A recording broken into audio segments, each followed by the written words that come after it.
क्योंकि 4 सभाएं मुझे करनी है, हम कर नहीं पाएंगे। भारत माता की। अरे आवाज जरा लगे कि पडरौना के इलाके की आवाज है। आवाज हमें लखनऊ और दिल्ली पहुंचानी है, और मौर्य जी जितना बोलते हैं उतना भी नहीं आप लोग बोल पा रहे हैं।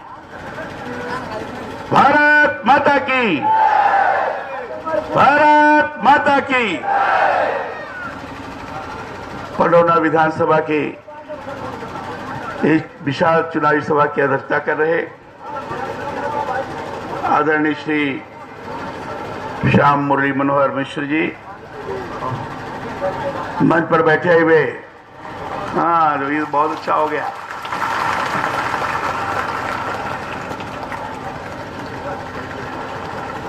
मंच पर बैठे हुए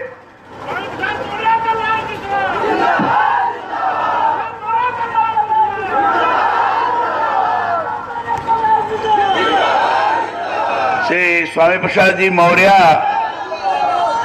बहुत पहले से ही मेरे बड़े परम मित्र रहे हैं, और इसलिए मैंने आग्रह पूर्वक अपने पार्टी के नेताओं को कहा कि अगर इस इलाके में देवरिया और कुशीनगर में अगर मुझे आना होगा तो सबसे पहले मैं मौर्य जी के क्षेत्र में ही जाऊंगा, और उसी के अनुसार मैं आया हूं।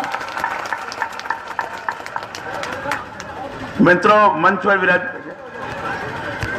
विराजित भारतीय जनता पार्टी के पूर्व जिलाध्यक्ष श्री ललन मिश्र जी, श्री मोहन चौहान जी, श्री प्रेम जायसवाल जी, श्री अमित जायसवाल जी, श्री कपिल देव लाल श्रीवास्तव जी, संजीव दीक्षित जी, डॉक्टर संजय मिश्र जी, और हमारे विधुना के उम्मीदवार, विधुना पड़ता है इटावा जिले में, औरैया में है कि इटावा में, वहां से आए हैं विनय शाक्य जी। मैं उनके क्षेत्र में गया था। कहाँ विनय जी?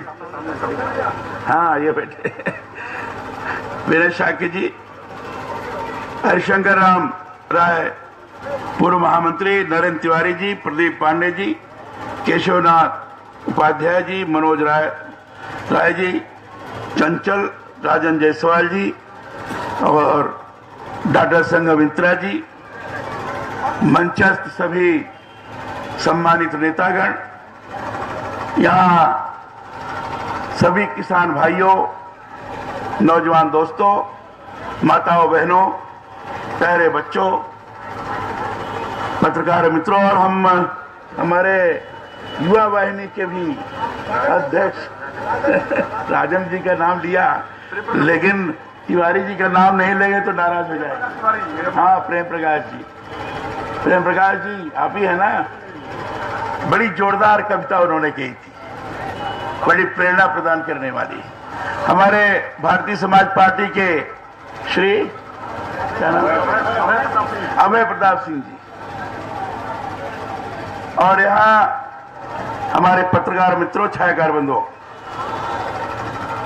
मित्रों, ये विधानसभा का चुनाव एक ऐसा चुनाव है जिसकी तरफ सारी दुनिया की निगाह लगी हुई है। इसको साधारण चुनाव मत समझिए, सारी दुनिया की निगाह है, और सारी दुनिया की निगाह इसलिए है कि हिंदुस्तान के एक ऐसे प्रधानमंत्री हैं जो हमारे आप जैसे परिवार से गए हैं, बड़े गरीब परिवार से गए हैं। इनकी माताजी अगल बगल मकानों में सफाई करके पैसा कमाकर अपने बच्चों का उन्होंने पालन किया। उन्हीं बच्चों में से एक लड़का श्रीमान नरेंद्र मोदी के रूप में हुए, और वही नरेंद्र मोदी आपके परिवार के, हमारे आप जैसे परिवार के होकर, वही नरेंद्र मोदी दुनिया में एक सशक्त नेता के रूप में उभर करके आए, सबसे बलशाली नेता, हिंदुस्तान के प्रधानमंत्री बन के आए। और हिंदुस्तान के प्रधानमंत्री बने के पहले प्रधानमंत्री हैं जिन्होंने कहा कि हिंदुस्तान की 125 करोड़ जनता है और उसमें सबसे अधिक गरीब लोग हैं, अति मध्यम वर्गीय लोग हैं। हम उनका प्रतिनिधित्व करते हैं। इन गरीबों की ताकत उनके व्यक्तित्व में है। उन गरीबों का स्वाभिमान, उन गरीबों का आत्मविश्वास उनके व्यक्तित्व में है। आप लोग के ताकत का एहसास करते हुए जब दुनिया में जाते हैं नरेंद्र मोदी जी, तो बड़े बड़े नेताओं के सामने आंख से आंख मिलाकर बात करते हैं, क्योंकि उनको पता है कि आपकी ताकत उनके अंदर है। अर्थात आपकी साधारण ताकत नहीं है, आपकी बहुत बड़ी ताकत है। उस ताकत का एहसास करते हुए दुनिया वालों को नरेंद्र मोदी जी ने मानने के लिए मजबूर कर दिया कि हिंदुस्तान के जो प्रधानमंत्री नरेंद्र मोदी जी हैं, ये बहुत ताकतवर है। और इसलिए नरेंद्र मोदी जी ने जिससे बात की, किसी से आग झुकार बात नहीं किया, उन्होंने आगे बढ़कर के बात किया और दिखाया कि हिंदुस्तान कम ताकतवर नहीं है, हिंदुस्तान तुमसे ज्यादा ताकतवर है, क्योंकि गरीबों की ताकत हमारे साथ जुड़ी हुई है। और इसलिए उन्होंने सबसे पहले कहा कि हमारी सरकार गरीबों के लिए, और गरीबों के लिए सबसे पहले योजना उन्होंने बनाई। कौन गरीबों के घर पर जाकर कहता था कि भैया आओ बैंक में पैसा जमा कर लो? कभी किसी ने कहा था? नहीं कहा था। ये जनधन खाता योजना जो मोदी जी ने निर्णय किया, उन्होंने कहा भैया बैंक में पैसा जमा करो, सबका खाता खुलेगा। लोगों ने कहा कि पैसे नहीं, कहां से खाता खुलेगा? मोदी जी ने कहा कि बिना पैसे का खाता खुलेगा, शून्य बैलेंस का खाता खुलेगा। और शून्य बैलेंस का खाता खोलने के लिए बैंक का मैनेजर, बैंक का अधिकारी उस गरीब परिवार में गया और कहा भैया चलो खाता खुलवा लो। लोग कहते थे भैया हमारे पास पैसे नहीं, कैसे खाता खोलेंगे? कहा बिना पैसा खाता खोलो। आप ताज्जुब करेंगे, 25 करोड़ खाता हिंदुस्तान में खुला, जिसमें 45,000 करोड़ रुपया बैंक में खजाने में जमा हो गया। दुनिया को लगा कि ये हिंदुस्तान का प्रधानमंत्री कैसा है, बिना किसी हरकत किए हुए गरीब लोगों के स्वाभिमान को भी जगाया और उन्हीं के द्वारा खाता खुलवाया। बैंक में खाता खुल गया। पहली बार नरेंद्र भाई मोदी ने गरीबों के लिए, गरीब आदमी जा रहा है सड़क पर, दुर्घटना हुई, मर गया, कौन पूछने वाला है? कोई पूछता नहीं। नरेंद्र भाई मोदी ने कहा, भारतीय प्रधानमंत्री ने कहा कि नहीं, अगर कोई मर जाता है, परिवार अगर अनाथ हो जाता है, तो उस परिवार को पैसा जाना चाहिए। और उन्होंने अपील किया कि भाई 12 रुपया केवल साल भर में, केवल 12 रुपया जमा करो, उसका बीमा करा लो। 12 रुपया आप बीमा कराइए साल भर में। अगर दुर्घटना में मृत्यु हो जाती है, उस व्यक्ति को, उस परिवार को 2 लाख रुपया तत्काल मिलेगा, परिवार की आर्थिक सुरक्षा होगी। अगले सामाजिक सुरक्षा बीमा, ये पहली बार ऐसा हुआ। कोई प्रधानमंत्री ने ऐसा आज तक नहीं सोचा। उन्होंने कहा कि भारत प्रधानमंत्री जीवन ज्योति बीमा योजना 1 रुपया साल भर में, उससे भी कम जमा करिए, और अगर ऐसी घटना होती है तो उससे भी 2 लाख रुपया मिल जाएगा। 4 लाख रुपया प्राप्त हो जाना एक परिवार में, व्यक्ति की मृत्यु दुर्घटना में हो जाती है कोई साधारण बात है क्या? आज तक किसी प्रधानमंत्री ने सोचा? किसी ने नहीं सोचा। लेकिन नरेंद्र भाई मोदी ने सोचा एक गरीबों के लिए पेंशन की भी योजना चलाई, यहां लोगों ने फॉर्म भरवाया होगा, और उसमें भी 60 वर्ष के हो जाने पर 18 से लेकर 40 वर्ष के बीच में रजिस्ट्रेशन करवाएंगे और उसमें कुछ पैसा जमा करना पड़ेगा। 60 वर्ष का हो जाएंगे तो आपके खाते में अपने आप पैसा 1000 से लेकर 5000 रुपया जमा होना शुरू हो जाएगा। ये चालू है, शुरू कर दिया है। गांव में लोग हैं, कभी सरकारी विभाग में काम करते रहे होंगे, चौकीदार रहे होंगे और भी कुछ रहे होंगे, 50 रुपए 100 रुपए पेंशन मिलती होगी। पेंशन लेने के लिए लोग जाते थे और वो पेंशन का पैसा बस किराए में ही खर्च हो जाता होगा। प्रधानमंत्री जी ने कहा नहीं, इनको घर बैठे पैसा मिलना चाहिए और 50 रुपए नहीं, 1000 रुपए और इससे ज्यादा मिलना चाहिए। सबसे पहले ऐसे लोगों का खाता खुलाकर उनके खाते में 1000 रुपया जमा करवाकर तब इसको लॉन्च किया, और आज उनको बैठे बैठे जिनको पेंशन मिलती थी उनके खाते में पैसा जमा हो जाता है। ये गरीबों के लिए काम है कि नहीं काम है? मैं आपसे पूछ रहा हूं, गरीबों के लिए है कि नहीं है? साधारण लोगों के लिए है कि नहीं? इससे 49 लाख लोगों को फायदा हुआ। और इतना नहीं तो उन्होंने अभी कहा, घर की माताएं बहनें चूल्हा जलाते जलाते परेशान हो जाती हैं, धुआं से आंख खराब होती है, फेफड़ा खराब हो जाता है, मर जाती है। बहुत सारे लोग गैस का चूल्हा जलाते हैं। प्रधानमंत्री जी ने अपील की लोगों से कि भैया सब्सिडी छोड़ दो। लोगों ने कहा कि ठीक है हम छोड़ते हैं। काफी लोगों ने सब्सिडी अपनी छोड़ दी, और जो पैसा मिला उस पैसे से मां बहन जो है, जो गरीब है, एजेंसी के द्वारा गरीब मां बहनों के घर में मुफ्त में गैस सिलेंडर दिया गया, और इस समय लगभग 1.5-2 करोड़ लोगों के परिवार में चला गया है। इस इलाके में किया गया, मुझे पता है सबसे अधिक इस पडोना संसदीय क्षेत्र में किया गया है। 1,09,000 बढ़ गया है, और हमारे भी देवरिया क्षेत्र में भी किया गया है लगभग 85,000, और उसमें ज्यादा हो जाएगा। हमारी कोशिश है, प्रधानमंत्री जी की कोशिश है कि हर गरीब परिवार में मुफ्त में गैस सिलेंडर पहुंचे, हर गरीब परिवार की माताएं बहनें इससे शिकार ना हो। और इतना नहीं, छोटे छोटे लोगों के लिए, गरीब नौजवानों को, गरीब दुकानदारों को, गरीब उद्यमियों को, सब्जी वालों को, ठेले वालों को कमाई ठीक से हो सके, उसके लिए उन्होंने मुद्रा योजना चलाई।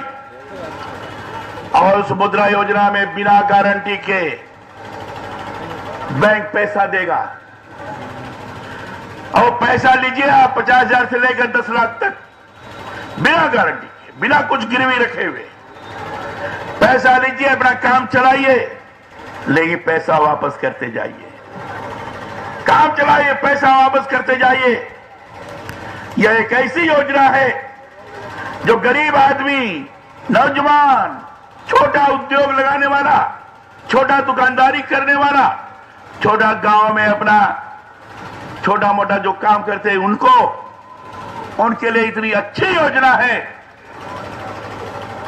कि अगर उसके आधार पर काम करना लोगों ने शुरू किया तो किसी बात की कमी नहीं होगी। ये काम दिखाई पड़ रहा है, ये बोल नहीं रहा है, दिखाई पड़ रहा है, ये दे रहे हैं। मुझे जानकारी है कुशीनगर में, इस इलाके में 4,000 या 4,500 लोगों को दिया गया है। देवरिया क्षेत्र में भी लगभग 7,000 के आसपास लोगों को मिला है। बैंक वाले थोड़े बहुत बदमाशी कर रहे हैं, लेकिन उसको भी ठीक किया जा रहा है, क्योंकि बैंक का पैसा नहीं है, ये नरेंद्र भाई मोदी ने पैसा दिया है, ये बजट का पैसा है। पिछले बार 1,82,000 करोड़ दिया था, इस बार 2,44,000 करोड़ रुपया इसमें दिया है। इसके द्वारा हर नौजवान को, हर छोटे लोगों को हम आगे बढ़ाने का काम करेंगे। किसानों के लिए हमने किया है, किसानों के लिए तय किया है। जो गन्ना किसानों का बकाया है, और गन्ना किसानों का बकाया हमारी सरकार बनती तो 120 दिन के अंदर हम उसको पूरा करेंगे। और अगर मिल में आप गन्ना ले जाते हैं तो 14 दिन के अंदर सरकार भुगतान करेगी, हम निजी मिल मालिकों से बाद में निपट लेंगे। आप कहेंगे साहब मिले नहीं है तो कहां से करेंगे? ये बात सही है, राज्य सरकार मिल नहीं लगने दे रही है। राज्य सरकार से मैंने कई बार आग्रह किया, मैंने खुद, लेकिन उनका कार्य वजूद नहीं देख रहा है। भारत सरकार ने, नरेंद्र भाई मोदी की सरकार ने 6000 करोड़ रुपया गन्ना उसके लिए दिया है, तो भी उस चीज नहीं हो पा रही है। किसानों का संपूर्ण फसल बीमा योजना, चाहे रबी हो चाहे खरीफ हो, नहीं के बराबर उसका प्रीमियम होगा। जितना आप बेचना चाहेंगे मिनिमम सपोर्ट प्राइस के आधार पर पूरा का पूरा पैसा आपको मिलेगा। बिचौलिए के द्वारा कम पैसा पर नहीं खरीद दिया जाएगा।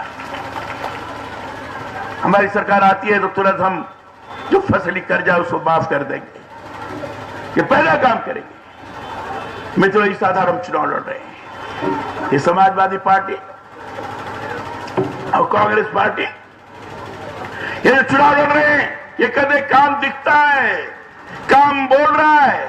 कहां काम बोल रहा है? मां बहनों की इज्जत लूटी जा रही है, दिन दहाड़े हत्याएं हो रही हैं, जागी लाठी वाकी भैंस, ये कहावत चरितार्थ हो रही है। ये अखिलेश सरकार ने पूरे प्रदेश को जंगल राज बना दिया है, गुंडा राज बना दिया है। हमने फैसला किया है कि इस राज को हम नहीं चलने देंगे, इस राज को हम समाप्त करके रखेंगे। मैं तो पूरे प्रदेश में चुनाव हुए, किसानों के साथ सबसे अधिक विश्वासघात किया है। बाढ़ में खेत चौपट हो गया, सूखा में चौपट हो गया, राहत कोष का पैसा मिला नहीं। जब हमने कहा क्यों नहीं मिल रहा है, हमने देवरिया और पंडौना को, दोनों को आपदा राहत वाला जिला घोषित करवाया था, लेकिन पैसा नहीं दिया गया। हमने कहा क्यों नहीं पैसा मिल रहा है, तो अखिलेश सरकार के एक मुख्य सचिव जो है, चीफ सेक्रेटरी, उन्होंने कहा कलराज जी केंद्र से पैसा नहीं आया है। मित्रों, 4000 करोड़ रुपया आपदा राहत कोष के लिए केंद्र की तरफ से पैसा भेजा गया था, लेकिन आपदा राहत कोष का पैसा किसानों को नहीं मिला। आपको मिला? किसी को मिला है? नहीं मिला। देख, हमने पूछा तो उन्होंने कहा मिला है। मैंने कहा क्या मिला? क्या 100 रुपए का चेक मिला है, 50 रुपए का चेक मिला है। अरे इससे काम चलेगा?